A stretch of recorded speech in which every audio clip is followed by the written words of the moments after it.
I hired a private investigator to follow my wife, and he refuses to tell me what he found. Vincent Shaw sits across from me in his cramped office above a dry cleaner on 4th Street, the manila folder on his desk still unopened between us. He's returned my $5,000 retainer in cash, the bills held together with a red rubber band, sitting on top of the folder like a rejection.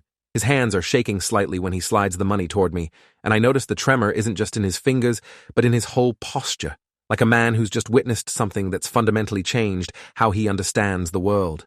"I can't give you the report," he says, and his voice is hoarse, like he's been arguing with himself about this for hours. "For your own safety, Mr. Donovan. Forget you hired me. Forget whatever suspicions you had about your wife. Go home, kiss her goodnight, and never ask about this again." I stare at him, trying to process what I'm hearing. Vincent Shaw came highly recommended, a former police detective with 20 years of experience, a man who'd found missing persons, exposed insurance fraud, documented countless affairs for divorce proceedings. He wasn't supposed to be the type who scared easily. "I paid you to follow my wife for 2 weeks, I say, keeping my voice level despite the fear starting to crawl up my spine. "I need to know where she goes, who she meets. That's what I hired you for." Vincent looks at me with something that might be pity or might be fear, I can't tell which. He opens his laptop, turns it toward me, and shows me a single photograph. It's my wife, Rebecca, wearing the navy blue suit she wore last Wednesday, walking toward the entrance of a building downtown. The architecture is modern, all glass and steel, completely unremarkable except for one thing. There's no signage anywhere, no company names, no directory by the entrance. "That's a federal facility," Vincent says quietly, his finger hovering over the screen without quite touching it. "The kind that doesn't officially exist on any maps, doesn't appear in property records under any recognizable agency name. Whatever your wife does, whoever she really is, people like me don't investigate people like her, and people like you don't ask questions if you want to keep breathing." I lean back in my chair, the leather cracking beneath my weight.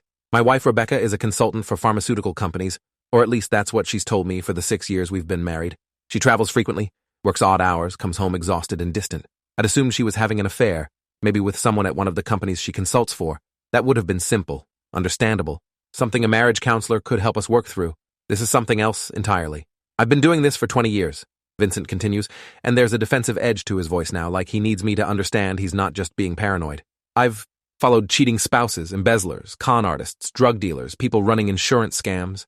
Your wife?" He laughs, but it's a bitter sound with no humor in it. "I'm destroying everything I found and pretending I never took this case. I suggest you do the same with your curiosity, because the alternative is something neither of us wants to think about." He stands up, clearly ending the meeting, and I have no choice but to stand as well. The drive home takes 40 minutes through evening traffic, and I spend every minute of it trying to decide what to do next. I could confront Rebecca directly, ask her what she really does for a living, demand the truth. But if Vincent Shaw is right, if she's involved in something dangerous enough to scare a former cop, then confronting her might be the worst possible move. I could hire another investigator, someone braver or more reckless than Vincent, but would that just put someone else in danger? Would it put me in more danger? By the time I pull into our driveway in the suburbs, the sun is setting and the house looks exactly like it always does.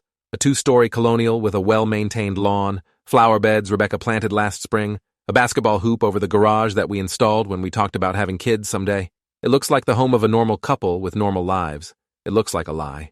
I sit in my car for 5 minutes, staring at the warm light glowing through the kitchen window, trying to reconcile this peaceful suburban scene with the image of Rebecca walking into an unmarked federal building. She's already home when I walk in, standing at the kitchen counter chopping vegetables for dinner. She's changed out of her work clothes into jeans and a gray sweater, her dark hair pulled back in a ponytail, and she looks so completely normal that for a moment I wonder if Vincent Shaw has lost his mind. "Hey," she says, glancing up with a smile that doesn't quite reach her eyes. "How was your day?" It's the same question she asks every evening, the same domestic ritual we've performed 1,000 times, but tonight I hear it differently, like a script she's reading from. "Fine," I say, setting my keys on the counter. "Busy. How about yours?" She goes back to chopping, the knife moving in precise, efficient strokes that I've never really noticed before. The usual. Conference calls, client meetings, paperwork. Her voice is casual, but I'm watching her hands now, watching how she holds that knife, and there's something about her grip that seems almost military. I'm probably imagining it, reading too much into ordinary gestures, because Vincent Shaw has planted suspicion in my mind. That night, I lie awake in bed beside her, listening to her breathe in the darkness. Her breathing is slow and even, the rhythm of someone deeply asleep, but I find myself wondering if she's faking it, if she's as awake as I am, both of us pretending for reasons neither of us can acknowledge. I think about Vincent Shaw's shaking hands, about the unmarked building, about 6 years of marriage built on what might be an elaborate fiction. Around 3 a.m., I make a decision that will change everything. I'm going to find out the truth myself. The next morning, after Rebecca leaves for work in her silver sedan, I call in sick to my job at the accounting firm where I've worked for 8 years. I'm a senior accountant, the kind of reliable, boring professional who never takes sick days, so my boss accepts my excuse without question. I wait 30 minutes to make sure Rebecca isn't coming back for something she forgot. Then I start searching our house with the systematic thoroughness of someone who has no idea what he's looking for, but knows he'll recognize it when he finds it. I start with her home office, the small converted bedroom where she works when she's not traveling. Her desk is neat, organized, professional. I go through her drawers carefully, memorizing the position of everything so I can put it back exactly as I found it. Pens, paper clips, sticky notes, a stapler, charging cables for various devices. Nothing unusual. Her file cabinet contains what appear to be genuine pharmaceutical consulting documents, contracts with companies I recognize, research reports, meeting notes. If these are fake, they're extremely convincing fakes. Her computer is password protected, and I don't know the password, which itself is interesting because we've always shared passwords for everything else. I move to our bedroom next, going through her dresser drawers, her closet, the boxes on the high shelves. I feel invasive and guilty, like I'm violating her privacy, but I can't stop. I find normal things: clothes, shoes, jewelry, old photographs from before we met. In the back of her closet, behind a stack of sweaters, I find a locked metal box about the size of a shoebox. The lock is serious, not the kind of cheap luggage lock you can pick with a paperclip. I take the box downstairs, find a screwdriver, and spend 20 minutes trying to pry it open before I accept that I'm not going to succeed without power tools that would leave obvious damage. I put the box back exactly where I found it and continue searching. In the basement, in a storage area behind the water heater, I find something that stops me cold. A go bag. It's a black backpack, the expensive tactical kind, and inside I find $20,000 in cash bundled in stacks, 3 different passports with Rebecca's photo but different names, a handgun I didn't know we owned, and a phone I've never seen before. My hands are shaking as I pull out the passports. Rebecca Donovan, my wife; Rebecca Larson, with a Canadian address; Jennifer Blake, with a British passport. The photos are all her, the same woman I've slept beside for 6 years, but the names are different, and so are the backgrounds listed. I sit on the basement floor, surrounded by evidence that my wife is someone I don't know at all. The obvious conclusion is that she's some kind of federal agent, CIA or FBI, or one of the alphabet agencies that doesn't advertise its existence. The unmarked building Vincent found, the fake identities, the go bag, it all fits. But why would a federal agent marry an accountant from Ohio? Why would she maintain this suburban cover for 6 years? Unless the marriage itself is part of her cover, unless I'm part of whatever operation she's running. The thought makes me physically ill. I run upstairs to the bathroom and vomit into the toilet, my body rejecting the realization that my entire marriage might be a lie, that the woman I love might not even be real. When I'm done, I sit on the bathroom floor, my back against the cool tile, and I think about what Vincent Shaw said. Some doors, once you open them, you can't close again. I've opened the door now. I've seen what I wasn't supposed to see. I put the go bag back exactly where I found it, smoothing the dust around it to hide any evidence I was there. I go back upstairs, sit at the kitchen table, and I do something that feels both stupid and necessary. I Google the address of the building from Vincent's photo. He said it doesn't appear on maps, but I try anyway. The street address exists, but when I look at satellite images, the building is blurred out, the same way government facilities sometimes are. When I search for the address in public records, I find nothing. The building doesn't officially exist, which means Vincent was right about everything. My phone rings and I nearly drop it. It's Rebecca. "Hey," I answer, trying to sound normal despite my heart hammering. "Everything okay?" There's a pause. Just a fraction of a second too long, and I wonder if she somehow knows I've been searching the house, if there are cameras I didn't spot, sensors I didn't trigger. "Fine," she says finally. "I'm going to be late tonight. Client dinner ran long. Might not be home until after 10. It's the excuse she's used dozens of times before, and I've always accepted it without question. Now I wonder where she really is, what she's really doing. "No problem," I say. "I'll save you some dinner." She says she loves me before hanging up. Over the next week, I become someone I never thought I'd be. Suspicious, paranoid, constantly watching my wife for signs of deception. I notice things I never paid attention to before. The way she always positions herself in rooms so she can see all the exits. The way her eyes constantly scan crowds when we're in public, assessing threats I can't see. The way she never fully relaxes, even when we're alone at home. She's always alert, always ready, and I wonder how I never noticed this before. Was I that oblivious? Or has she gotten careless? Or am I only seeing it now because I know to look? I start tracking her movements using the location sharing on her phone, something we set up years ago for convenience that I never paid attention to. I watch her drive to her office building downtown, watch her remain there for hours, watch her drive home. But twice during that week, her phone's location goes dark for several hours, like she's turned it off or put it somewhere that blocks the signal. Both times, she comes home and says she was in meetings all day. Both times, I lie awake that night, wondering what she was really doing. On Friday evening, she tells me she has to travel for work, a 3-day trip to a pharmaceutical conference in Atlanta. She packs her small rolling suitcase, the same one she always uses, kisses me goodbye at the door, and promises to call me when she lands. I watch her drive away, wait 30 minutes, then I do something that crosses a line I can't uncross. I go back to the basement and I take one of the passports from her go bag. Not Rebecca Donovan, my wife. Jennifer Blake, the British identity. I take photos of every page with my phone, then I carefully replace it exactly where it was. That night, I used the information from the passport to start searching. Jennifer Blake, born in Manchester in 1985, which would make her the same age as Rebecca. I find social media accounts, LinkedIn profiles, even a few news articles mentioning a Jennifer Blake who works in pharmaceutical research in the UK. The photos match Rebecca's face. The background story is detailed, consistent, thoroughly documented. If I didn't know better, I would believe Jennifer Blake was a real person with a real life. I'm so deep in my research that I almost missed the sound of a car pulling into our driveway. I glance at the clock. 11:47 p.m. Rebecca left 6 hours ago for a flight to Atlanta. Her location sharing still shows her phone somewhere near the Atlanta airport. But when I look out the window, I see her sedan in the driveway, and a moment later, I hear her key in the front door. I close my laptop quickly, my heart racing, and I try to look like I was just sitting on the couch watching TV. She comes in carrying her suitcase, and she looks exhausted in a way that has nothing to do with travel. There's a small cut above her left eyebrow, barely visible but there if you're looking for it. Her hands are scraped, knuckles red like she's been in a fight. "Hey," she says, and her voice is too careful, too controlled. Conference got canceled last minute. Decided to just come home. I stand up trying to process this.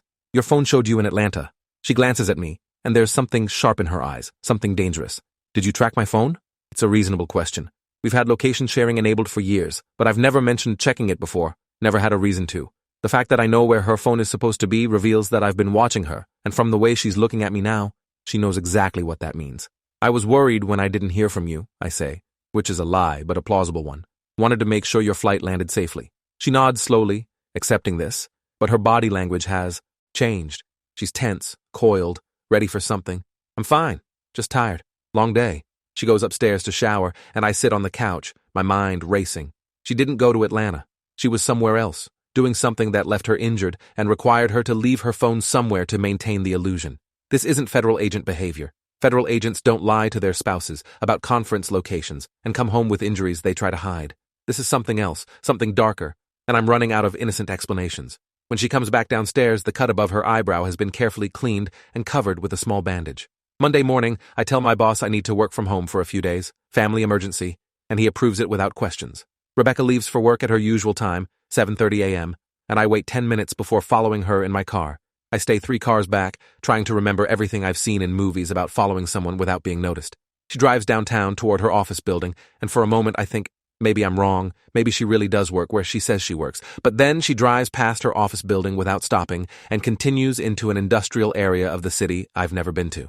She parks outside a warehouse that looks abandoned, the kind of place where drug dealers conduct business in crime dramas. I park a block away and watch through binoculars I bought at a sporting goods store yesterday. She gets out of her car, looks around carefully. I duck down, hoping she doesn't spot me, and then she walks to a side door and lets herself in with a key. She's inside for 3 hours. I sit in my car, cramping and uncomfortable, watching the building and seeing nothing. When she finally comes out, she's carrying a large duffel bag she didn't have when she went in. She loads it into her trunk, gets in her car, and drives back toward downtown. I follow her again, and this time she really does go to her office building, parks in the garage, and goes inside. The duffel bag stays in her trunk. I sit in my car in the parking garage 3 levels above hers, and I try to understand what I just witnessed. What was in that warehouse? What's in the duffel bag? And why does a pharmaceutical consultant need to visit an abandoned warehouse in an industrial district?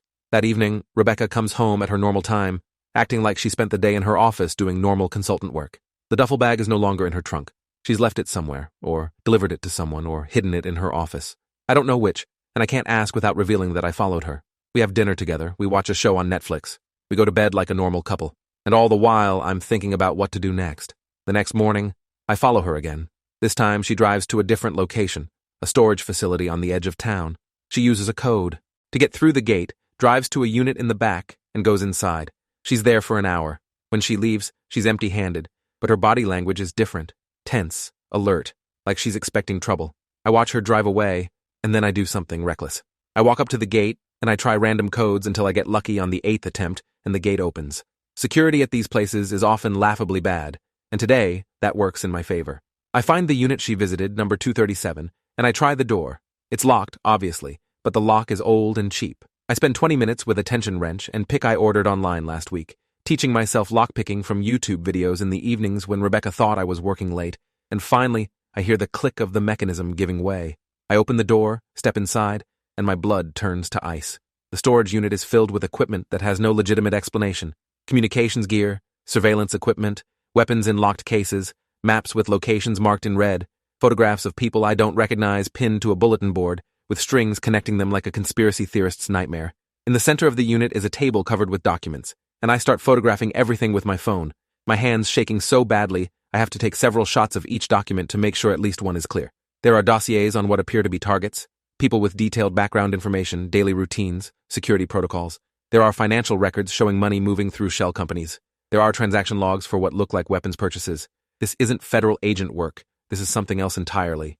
This is the kind of setup you'd expect from private military contractors, mercenaries, or corporate espionage operatives. I'm so focused on photographing everything that I almost don't hear the footsteps outside. Almost.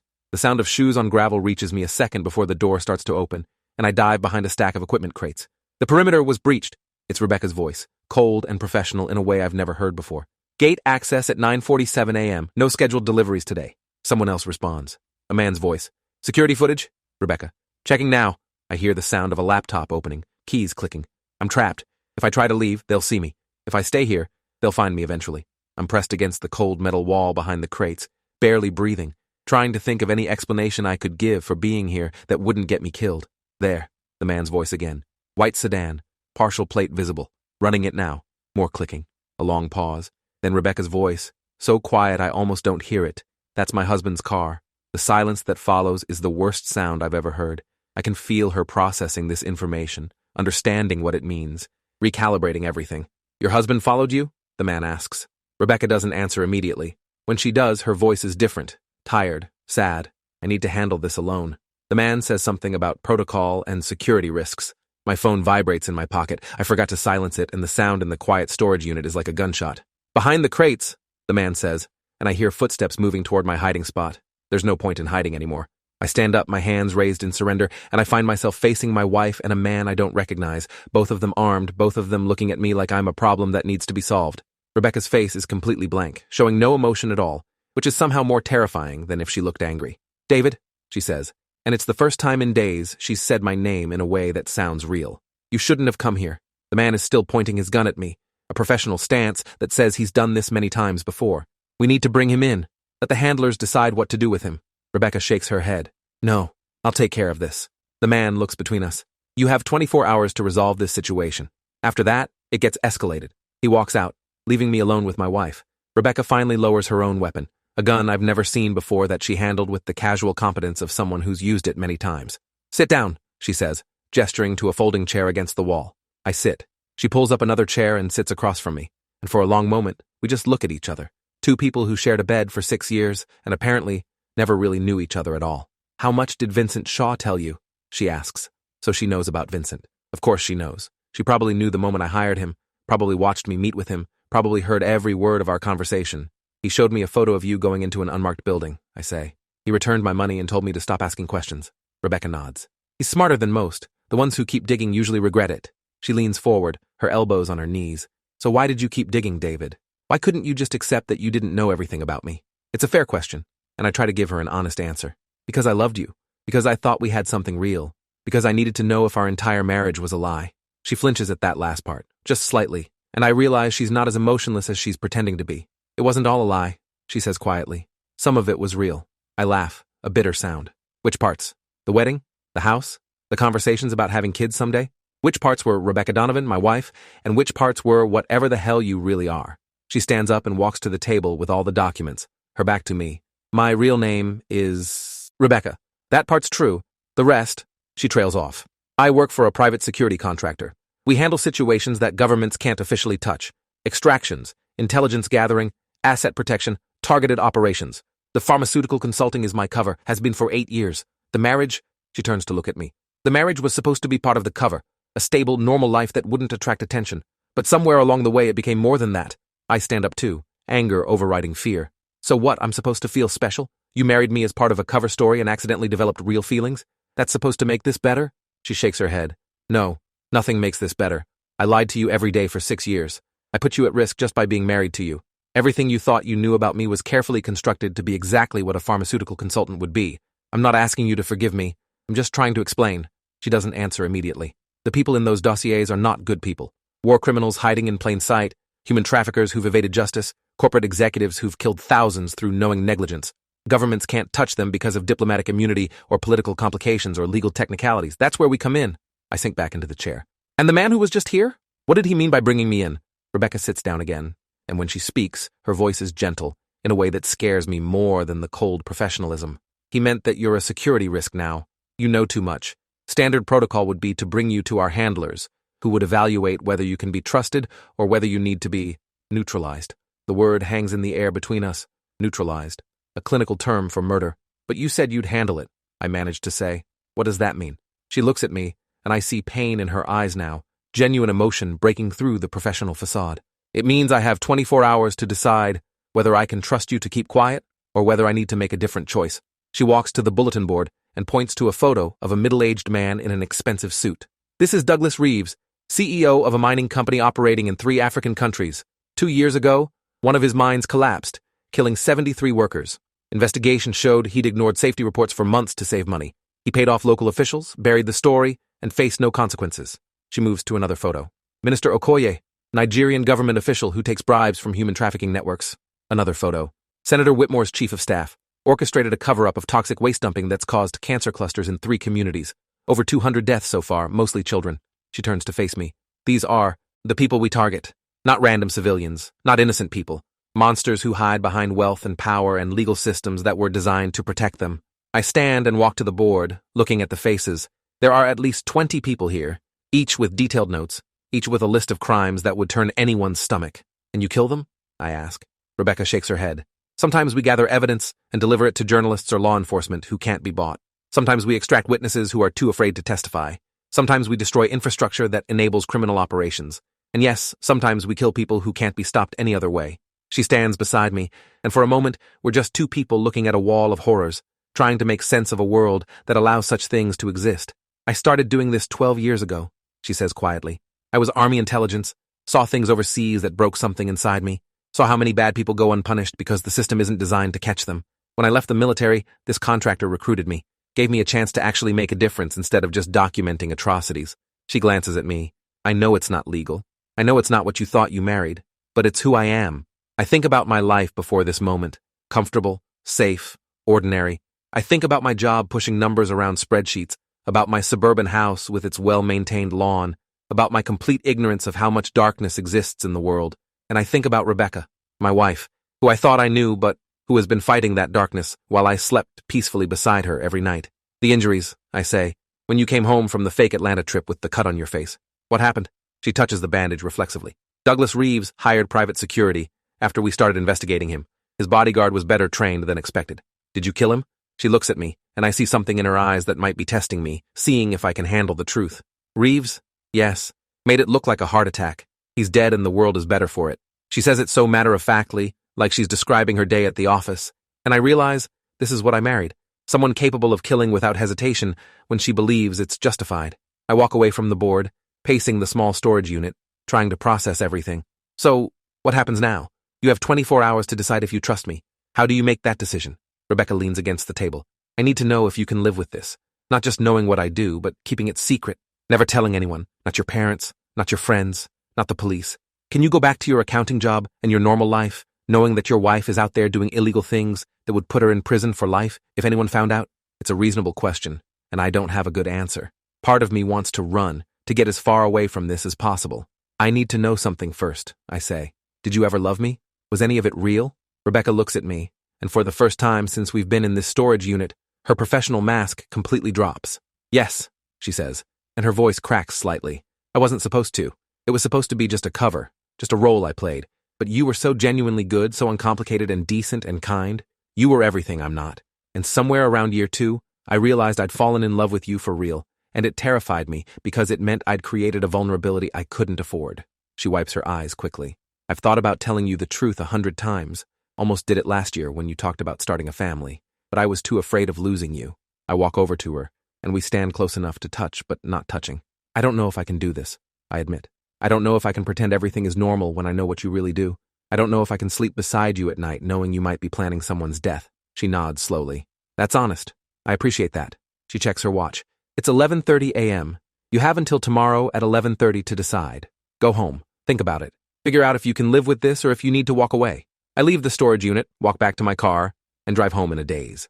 My phone is full of photos I took of the documents, evidence of everything I've discovered, enough to expose the entire operation if I wanted to, but who would I give it to? The police might be compromised. Federal agencies might already know about this contractor and tacitly approve. And even if I found someone to believe me, what then? Rebecca goes to prison. The operation shuts down, and people like Douglas Reeves continue killing minors with impunity. I spend the rest of that day and night thinking about everything I've learned. I think about the 6 years of my marriage trying to separate the lies from the truth. I think about Rebecca's face when she talked about falling in love with me despite her better judgment. I think about the bulletin board in that storage unit. By morning, I've made my decision. I drive back to the storage facility, use the code I memorized yesterday, and find Rebecca already there, sitting in the same chair, looking like she hasn't slept. Well? She asks when I walk in. I pull out my phone and show her all the photos I took. Then I delete them one by one while she watches. When they're all gone, I empty the trash folder too, erasing the evidence. I'm not going to pretend I'm okay with this, I say. I'm not going to pretend I understand it or support it, but I'm also not going to destroy you or stop you from doing what you think is right. Rebecca stands, and I see relief wash over her face, but I hold up a hand. On one condition. No more lies between us. I don't need to know operational details or classified information, but when you come home injured, I want the truth. When you travel, I want to know it's really for work, not a cover story. I want whatever's left of our marriage to have at least some foundation in honesty. She nods. I can do that. It'll be a relief, actually, not having to maintain the cover at home. She reaches for my hand, and this time I let her take it. Thank you, she whispers. You have no idea what this means. I squeeze her hand. I have one more condition. I want to see the evidence. When you target someone, I want you to show me why. I need to know you're not just killing people arbitrarily, that there's real justification. I need to be able to live with myself if I'm going to keep your secrets. Rebecca looks surprised, but then nods. Okay, that's fair. I can do that. She pulls me into a hug, and for the first time in a week, it feels like I'm holding my wife instead of a stranger. We're going to be okay, she says. It'll be different, but we'll figure it out. I hold her close. This woman I love, who's also a professional killer. And I hope she's right. I know what she is. I know what I'm choosing to protect, and I'll have to live with that choice for the rest of my life. 3 months later, we're sitting at our kitchen table going over a dossier together. This is our life now. Half normal, half nightmare. We still have dinner together, still watch movies on weekends, still talk about maybe having kids someday. If you enjoyed this, you'll definitely want to see the next ones too. So subscribe now and let me know your take in the comments.